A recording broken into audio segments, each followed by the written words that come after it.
সকাল সকাল ঘুম থেকে উঠেই সকালের নাজারা দেখাচ্ছে কি সুন্দর। আর দেখতেই পাচ্ছ ঘুম থেকে উঠেছি বিধ্বস্ত একেবারে চুল টুল, আর এত সুন্দর নাজারা। সত্যিকারের এই বছরের এই মাসের প্রথম বর্ষা শুরু হয়ে গেছে বেশ সুন্দরভাবে, যেটা অনেক দিন থেকে অপেক্ষা করছিলাম আমরা। সব জায়গায় দিচ্ছে, আমাদের সাইডে দিচ্ছে না। তো ফাইনালি সব ঘুম থেকে উঠেই আওয়াজ তো পাচ্ছি, চারিদিকে জানলা দরজা বন্ধ ছিল, তো যতক্ষণ না বেরোচ্ছি ততক্ষণ তো বুঝতে পারছি না। বেরিয়ে এসে দেখি একেবারে ঘন কালো চারিদিকে ছেয়ে গেছে, আর প্রচুর বৃষ্টি দিচ্ছে।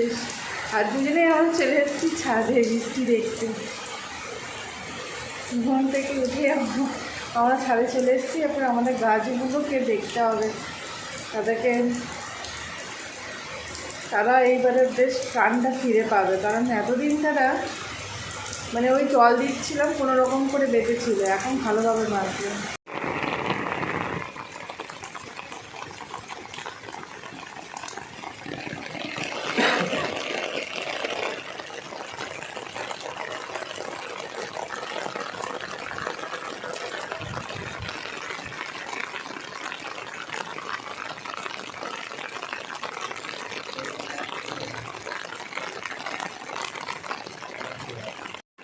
বৃষ্টি উপভোগ করার জন্য চলে এসেছি একেবারে ছাদে ছাতা নিয়ে সকাল সকাল।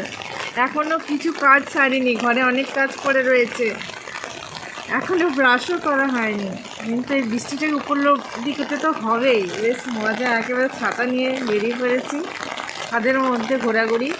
ফার্স্ট বৃষ্টি তো, এমনি বৃষ্টি অনেক পড়েছে, কিন্তু এই বর্ষাকালের বৃষ্টির মজাটাই আলাদা রকম। তো লঙ্কা ধরেছে, যা ফাইনালি অনেক ফুল ধরেছিল, কিন্তু ফল আর ধরছিল না। এতদিন পরে ফল ধরেছে, আর ফলগুলোকেও এরপর আস্তে আস্তে তুলে দিতে হবে। গ্রীষ্মের ছুটি আগে লাগানো গাছগুলো এখন বেশ বড় হয়ে গেছে, টাগর হয়ে গেছে, বেশ ফল ধরেছে সমস্ত গাছে, আর কি নাই ভালো লাগছে। সবাই তো অনেক চেষ্টা করে, সারা বছরটা পড়াশোনা করে, তারপরে যে ফলটা পায় পরীক্ষার রেজাল্টটা, তো সেই রকমই আমরা চারা থেকে বলো সমস্তটাই, কোনো কিছু কেনা নয়, নিজের হাতে তৈরি করা। আর এদেরকে ছেড়ে যেতে খুবই কষ্ট হয়েছিল গ্রীষ্মকাল ছুটিতে, কারণ গ্রীষ্মের ছুটিতে বাড়িও যেতে হবে। তো এসে নিয়ে পর আমরা ভেবেছিলাম কি না কি দেখবো, এসে নিয়ে পর যাক ঈশ্বরের আশীর্বাদ আমরা পেয়েছি যে অনেক ফল ধরেছে, আর এই বৃষ্টিতে তারা আরও প্রাণ ফিরে পেয়েছে। একঘেয়েমি কি, রুটি তরকারি এই মুড়ি চিড়ে এগুলো খেতে খেতে বোরিং লাগছিলো একটু, মানে সব জিনিসটাতেই একঘেয়েমি ভালো লাগে না, কিছু নতুনত্ব ইচ্ছে করে। তো আজকে বাইরের খাবার খাবো, মাঝে মধ্যে খেতে হয়, একটু অনিয়ম করতে হয়, টুকটাক অনিয়ম করলে একটু তো করতেই হবে। আর দেখি তোমাদের দাদাভাইকে বাইরে পাঠিয়েছি আনার জন্য, দই বড়া আমার খুব ভালো লাগে, তো সেটা আনা করিয়েছি। অনেক কিছুই পাওয়া যায়, বললো যে এখানে বেশ ভালো ভালো টোসা খুব ভালো তৈরি করে। তারপরে ইডলি রয়েছে, যেগুলো সকালবেলায়, যেগুলো স্বাস্থ্যসম্মত। তো আমি দই বড়া আনা করিয়েছি, তারপর আজকে সেটাই খাবো সকালের ব্রেকফাস্ট। চলে এসেছি দইবড়া, অনেক দিন পরে দইবড়াটা খাবো। আর এই দেখো আমি টিফিন বক্স পাঠিয়েছিলাম, টিফিন বক্সে তোমাদের দাদাভাই এনে দিয়েছে। আর যেমন আনন্দে আমি ছিলাম, তো একটুখানি দুঃখ পেলাম, কারণ জানো আমি যে টিফিন বক্সটা আমার এত সুন্দর ছিল, আমি সমস্ত জিনিস আমি যত্ন মানে রাখি, অনেক দিন পর্যন্ত ঠিক থাকে, ভাঙে না। তো দেখছি যে তারা আমার একটা ক্লিপ ভেঙে দিয়েছে। যাই হোক, দেখা যাক, মানে আমার খাবার ব্যাপারে টেস্টি না হলে ভালো লাগে না, সবার হাত তো সমান নয়। আর তোমার দাদাভাইয়ের কাছে অনেক নাম শুনেছি যে আমাদের এখানে নতুন একটা ব্লকের সামনে খুলেছে, এই রকম সকালে জলখাবার পাওয়া যায় আর হেভি টেস্টি লাগে। আমি বললাম যে আজকে দেখি ট্রাই করে দেখি, যদিও ইচ্ছা নেই কিন্তু তবুও বলছি ট্রাই করে দেখি, আর আমার দই বড়া খেতে খুবই ভালো লাগে। তো দেখা যাক, মুখে দিয়ে দেখলাম না বেশ চমৎকার হয়েছে, ভালো লাগছে খেতে। বেশ ভালো করে সকালের জলখাবারটা সারলাম, আর এখন হাতাখুন্তি নাড়তে চলে এলাম দুপুরবেলার যে মেনুটা হবে। তো এক সময় থাকতো যে এই সব খাবার মানে খেতামও না, দেখতামও না, নাক ছিটকাতাম। আর এখন হয়েছেটা কি, এখন যখন দায়িত্ব আমাদের ঘাড়ে পড়েছে তখন তো বিয়ে হয়েছিল না। আর এখন জিনিসগুলো না ছিটকে কীভাবে সেটাকে ইউনিকভাবে করব যে ভালো লাগবে খেতে, যে জিনিসটাকে পছন্দ নয় সেই জিনিসটাকে কীভাবে স্পেশাল করে খাওয়ার মানে একেবারে উপযুক্ত করে তুলতে হবে, সেটা এখন শিখে গেছি। এরপর সেটারই প্রসেসিং চলছে। এখন হচ্ছে পটলের কালিয়া।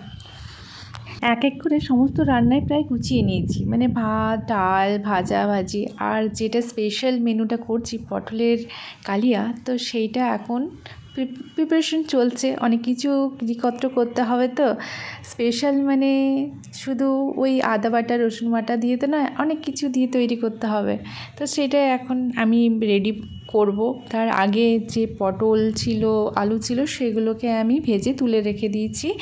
আর এরপর নেক্সট যেগুলো ইনগ্রিডিয়েন্টসগুলো লাগবে বাকি যেগুলো এক্সট্রা, তো সেগুলো এখন আমি মিক্সার গ্রাইন্ডারে বেটে নিয়েছি।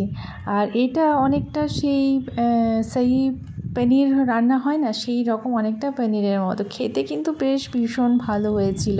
কারণ রান্না করেছি প্রথমবার, এটা নিয়ে সেকেন্ডবার করছি, কারণ একবার আমি চেষ্টা করেছিলাম তো ভালো রেজাল্ট পেয়েছি। এরপর নেক্সট বার আবার পটল নিয়েছে, এমনিতে তো ভালো লাগে না, তো সেই রকম পদ্ধতিতেই করেছি।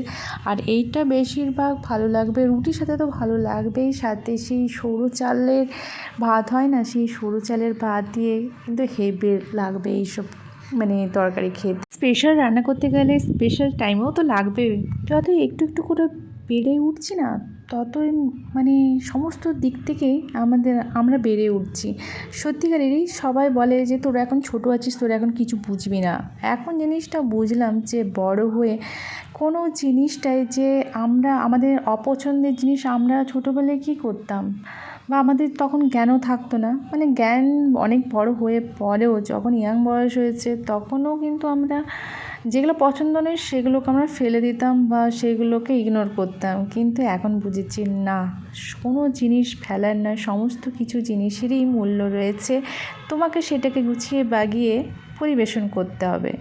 যেমন মানুষের ক্ষেত্রে, সেই রকম রান্নার ক্ষেত্রে তোমার পছন্দের মানুষ যদি সুন্দর না হয়, তাকে তোমার মতো করে তুলতে হবে, চেষ্টা করতে হবে। তো চেষ্টা একবার না করলে তুমি প্রথমেই হাল ছেড়ে দিলে হবে না, নিজেকে তো চেষ্টা করতে হবে, চেষ্টা করে দেখতে হবে। তো এইটাই হচ্ছে কথা, জীবনের কথা প্লাস রান্নার কথা। রান্নার সাথে জীবন, সত্যি তো যেমন মেয়েরা টেনে যাচ্ছে সংসারটাকে প্রতিদিন, সেই রকম তার জীবনের ক্ষেত্রেও মানে হাজব্যান্ডের ক্ষেত্রেও অনেকে মতের মিল হয় না, অনেক কিছুর মিল হয় না পারিবারিকভাবে, নানাভাবে। কিন্তু কোনো জিনিসটা যে আমি তাকে ছেড়ে দিলেই যে সমস্ত কিছু ঠিক হবে সেটা নয়। তোমাকে চেষ্টা করতে হবে আরও ভালোভাবে, কীভাবে সেটাকে মানে পরিবেশন করতে পারবে, নিজে দুজনা এক কাছে কী করে আসতে পারবে, সেইটা তোমাকে চেষ্টা করতে হবে। তো এই যে খাওয়া দাওয়া সেরে এরপর চলে এসেছি বাসন ধোয়া। একজনা বলো দুজনা বলো রান্নাবান্না করতে, তোমার সেই 12 জনের রান্নাই বলো আর একজনের রান্নাই বলো, সেম বাসন হবে। তো এখন সেগুলোই পরিষ্কার পরিচ্ছন্ন যত করে রাখবে ততই ভালো। আর আমি কোনো কাজটা ফেলে রাখি না, সঙ্গে সঙ্গে যত করতে পারি ততটাই আমার ভালো লাগে। কারণ জানি তো সেই পরবর্তীকালে সে আমাকেই করতে হবে, আর এখনও করতে হবে, কিছুক্ষণ পরেও আমাকে করতে হবে। তো এখন পরে করার থেকে এখন করাই ভালো। আর একটা থাকে না অলসতামি, আর অলসতামি যেন জিনিসটা আমাদের জীবনে না আসে, কারোর জীবনে না আসে। তো ওইটার ভয়ে প্রথমেই আমি কাজগুলো সেরে দিই। আর এইটা হচ্ছে আমার জল ঝরাবার জায়গা, এখানে আমি সব বাসনগুলোকে এরপর উবড় করে দেবো। এটা এখন দেখছি বেশ ফাঁকা পড়েছে, এখন আর বৃষ্টি পড়ছে না। সকালবেলায় এত মুষলধারে বৃষ্টি পড়ছিল যে মনে হচ্ছিল যে আজকে আর বৃষ্টি থামবেই না। এই ফাঁকেই একটু কাপড়গুলোকে রোদে দিয়েছিলাম। এখন তো মহিলাদের বেশ মানে কাজ একটু বেড়ে গেছে, কারণ এই কাপড় শুকানো একটা হচ্ছে বড় কাজ। এই রোদ দিচ্ছে, সঙ্গে সঙ্গে কাপড় মেলতে গেল, তারপরে হঠাৎ বৃষ্টি নেমে আসলো, ব্যাস নেমে গেল। কারণ কাপড়গুলো ভিজে থাকলেও একটা বিচ্ছিরি গন্ধ করে, তুমি যতই যা কিছু দিয়ে থাকো না কেন, কিন্তু হালকা একটা তো গন্ধ করেই, যেটা ভেজা ভাবের গন্ধ। তার জন্যই সবাই এটা নিয়ে এখন ব্যস্ত থাকে। এই হালকা রোদ দিয়েছে বা একটু রোদ দেখা দিয়েছে, ব্যাস সঙ্গে সঙ্গে সবাই কাপড় মেলো, যাহার তক মেলো তাহার তক আবার মানে ঘুম টুম সবার উড়ে যায় এই সময়টাতে। মানে কখন বৃষ্টি নেমে আসবে, শুকানোরও একটা ব্যাপার রয়েছে। তো এই সময় বেশ এক্সারসাইজগুলো বেশ ভালোই হয় মেয়েদের, মহিলাদের, যারা একটু বেশ হেলদি টেলদি, তাদের পক্ষে এক্সারসাইজটা কিন্তু খুবই কার্যকরী। কিন্তু তোমাদের দাদাভাই যে রেডি সেডি হয়ে বাজারে বেরোবে, আমি সুযোগের সদ্ব্যবহার করে নিয়েছি, কারণ ছাড়বো না এই সুযোগটা। এই যে কাঁঠাল তাকে ভাঙা করাচ্ছি, ভাঙতে আমি ভেঙে দেব, কিন্তু এটার একটা টেকনিক আছে। কাঁঠালে যেহেতু আঠা, তো আঠা লেগে গেলে ব্যাস সেটা আবার ছাড়তে খুঁজে না। তো এই টেকনিকটা আমার জানা নেই, তোমাদের দাদাভাই এইসব জানে। আমি বললাম না, বিয়ের আগে এইসবের ধারে কাছে নেই, কাঁঠাল ছুঁইনি পর্যন্ত, খাইনি পর্যন্ত। তো যেহেতু বাড়ি মালিক আমাদেরকে দিয়েছে খাওয়ার জন্য, তো চলো ভাই কী করা যায়, শুধু তো খেতে ভালো লাগে না, তাহলে এটাকে কি করা যায়, বড়া করা যায়। তো সমস্ত দুপুর আমি এই যে মেয়েদের তো একটাই সময় পাই, ওই বিশ্রাম টাইমটা, যেহেতু ওই খাওয়া দাওয়া বাসন টাসন মেজে পর যে বিশ্রামটুকুটা পাই, সেই টাইমটা আমি কাজে লাগিয়েছি। আর সত্যি কথা বলতে কি, আমার কোমর আজকে একেবারে ধরে গেছে। খেতে তো 1 মিনিটেই একেবারে পক করে শেষ হয়ে যাবে, কিন্তু যে এই যে সারা দুপুরটা মিলে যে করেছি, কাঁঠাল আবার বের করতেও আবার একটা ব্যাপার আছে, সেগুলো আবার সুন্দরভাবে না বাছলে আবার সেটা আবার পেট খারাপের ভয় আছে। তো তোমাদের দাদাভাই এগুলো সব আমাকে বুঝিয়ে দিয়ে গেছে। তো সেগুলো সুন্দর যত্ন করে করলাম, মাখরে, এরপরে এইটাকে ম্যাগনেট করে আমি এরপর রেখে দেব। তো এই দেখো আমার মোটামুটি ফিনিশ, আমি ম্যাগনেট করে এরপর কিছুক্ষণ রেখে দেব। আর এই যে কাঁঠাল বীজ, এগুলো ধুয়ে পরিষ্কার করা হয়েছে। তো দেখা যাক, এটার নাকি বীজগুলো খুবই টেস্টি লাগে খেতে, তো তার কারণে সেগুলোকে রেখেছি। আর এখন আমি পিঠেটা তৈরি করব। তো চলো বেশি দেরি করব না, চটপট লেগে পড়ি, যেমন তাড়াতাড়ি করব, কারণ অনেক দিন কিছু খাইনি। আর এই বর্ষাকালে বৃষ্টি ঝমঝম পড়বে, তেলে ভাজা খেতে তো বেশ মচমচে ভালোই লাগে খেতে। তো এখন এই যে কিছুটা তৈরি করেছি, আরও বাকি রয়েছে। ওটা দিয়ে আজকে রাতে ডিনারটা সেরে ফেলবো, কারণ এইটা খেলে তো আর কিছু খাওয়া মানে ইচ্ছেই করবে না। পরের দিন বিকেলবেলায় আমরা দুজনে মিলে কর্তাগিনি মিলে চলে গেছি বেড়াতে, কারণ বাড়ি থেকে এসছি, বেশি দিন হয়নি, মনটাও বেশ মন মেজাজ ভালো নেই, কারণ সবার সাথে থেকে আর তারপরে একেবারে একা হয়ে যাওয়া না ভালো লাগে না। তো দুজনে মন ফ্রেশ করতে চলে এলাম আমরা নদীর পাড়ে, মানে ব্যারেজে, ডিভিসি ব্যারেজে চলে এসেছি। আর এদিকে হচ্ছেটা কি, এইদিকে ছাকা হচ্ছে বেশ সুন্দর ভালো ভালো, মানে মাংস বলো বা যে কোনো চপ, এখানে বেশ সুন্দর চপ ছাকা হচ্ছিলো। তো সেখান থেকে চপ নিয়ে এসে ভাবছি প্রাকৃতিক দৃশ্য দেখতে দেখতে খাবো। এই দেখো ব্যারেজে পুরো টইটম্বুর হয়ে গেছে, একটু বৃষ্টি পড়েছে, তো তাতে আমি জল দেখতে চলে এসেছি। এইটা দিয়েই তো হচ্ছে আসল এই ডিভিসি ব্যারেজের জলটাই হচ্ছে, যখন গেট খুলে দেবে ব্যাস সমস্ত কিছু বন্যা, আরামবাগ ওই সাইডে খানাকুল সমস্ত ঘাটাল ভরে যায়। তো চলো বাবু, এটার জন্যে তো এত কিছু প্রবলেম হয়। তো দেখা যাক, জলটা দেখে একটু মনটা ভরিয়ে নিচ্ছি। আর সত্যিকারের এই মানে আবহাওয়াটা খুবই সুন্দর, প্রাকৃতিক। আর ওই দেখো পাশে দোকানে রয়েছে, ওখান থেকে চপ টপ নিয়ে এসে বসে বসে আমি খাচ্ছিলাম। আর এই কী বলবো, ব্যারেজের জলটা দেখছিলাম, বেশ ভালো লাগছিল টাইমটা বেশ। আর যেহেতু আবহাওয়াটাও একটা খুব সুন্দর, মন মেজাজও সেরকম ভালো নেই, বাড়ি থেকে যেহেতু এসেছি, তো খুব একটা অনেক দিন বাড়িতে ছিলাম 1 মাস, তারপরে সত্যিকারের আর ভালো লাগছে না। তো দুজনেই কর্তাগিন্নি মিলে চলে এসেছি। এরপর আমরা ব্যারেজের অপর সাইডে ছিলাম, এখন আমরা অন্য সাইডে যাব। তো দেখা যাক কেমন কি ব্যারেজ থেকে জল ছেড়েছে, সেটাই দেখার জন্য দুজনা এখন নামছি। এখানে একটা ছোট পার্ক রয়েছে। তো কিছুদিন আগে যে জায়গাগুলো আমরা দেখেছিলাম, যে একেবারে এটা দিক থেকে রাস্তা ছিল, রাস্তা দিয়ে সবাই মানুষ যাওয়া আসা করছিল, সেইগুলো সমস্ত ডুবে গেছে। দেখো টইটুম্বুর হয়ে গেছে, দুকুল ছাপিয়ে জল পড়ছে। আর এখন সন্ধ্যা নেমে এসছে, মানুষজনও অনেকে বাড়ি চলে গেছে। আর দেখো কত জল। আর এখন তো মানুষ দেখার জন্য খুবই আসছে। আর রাত্রিবেলা সৌন্দর্য, যে কোনো জিনিসেরই শহরের সৌন্দর্য রাত্রিবেলায় প্রকাশ পায়।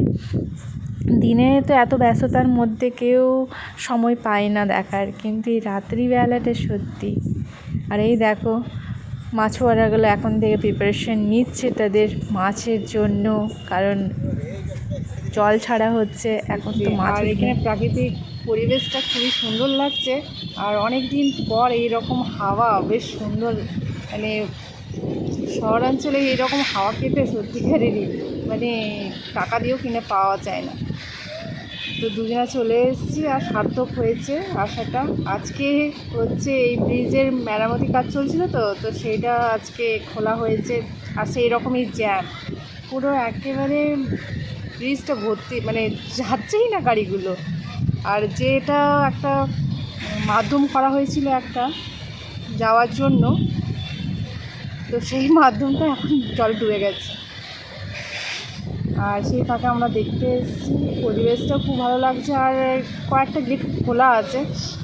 আর এই তো বর্ষা আসছে, আরও সুন্দর হয়ে উঠবে এই জায়গাটা, ব্যারেজটা।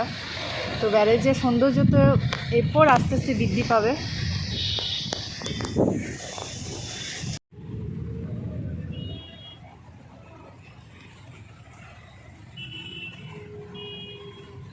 সন্ধ্যা নেমে এসছে, আর এখানে লাইট সেই রকম নেই। তো আর থেকে বসে থেকেও কিছু করার নেই, বসলে অবশ্য ভালোই লাগবে, কারণ হাওয়াটা খুবই সুন্দর দিচ্ছে। আর বাড়িতে এসে এই বদ্ধ মতো ভালো লাগছে। আর এই মাত্র এখন ব্যারেজটা জাস্ট খুলে গেল, মানে জ্যাম ছিল আর এখন খুলে গেছে। পরিবেশটা বেশ ভালো লাগছে। আর জল থাকলেই কিন্তু নদী বলো, ব্যারেজ বলো, সব কিছু ড্যাম বলো, ভালো লাগে কিন্তু দেখতে। নদীর সৌন্দর্যটাই হচ্ছে জল। আর এই সময় এখন জলে আস্তে আস্তে ভরে যাচ্ছে, কারণ বর্ষাকালে জল জমে যাবে, তো তার জন্য একটু একটু করে জল ছাড়তে শুরু করে দিয়েছে। আর যে ব্যারেজের একটা রাস্তা করে দিয়েছিল যখন মেরামতি কাজ চলছিল, সেই রাস্তাটা এখন প্রায় ডুবে গেছে জল।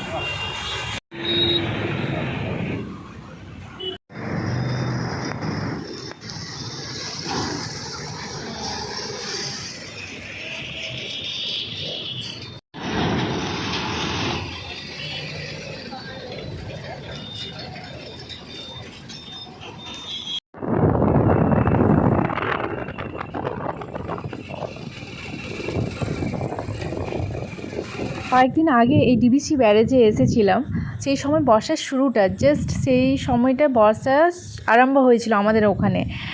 আর সেই সময় যে জলটা দেখেছিলাম, দেখতে এসেছিলাম যে কতটা জল হয়েছে। আর এরপর ঘোরতর বর্ষাতে আমরা চলে এসেছি। আর আমরা জানি যখনই বর্ষাতে বেশি জল হয়, আর বিশেষ করে ঝাড়খণ্ডে বেশি জল হয়, তখন সেই জলটা ডিবিসিতে আসে, আর ডিবিসি তারপরে ছাড়ে।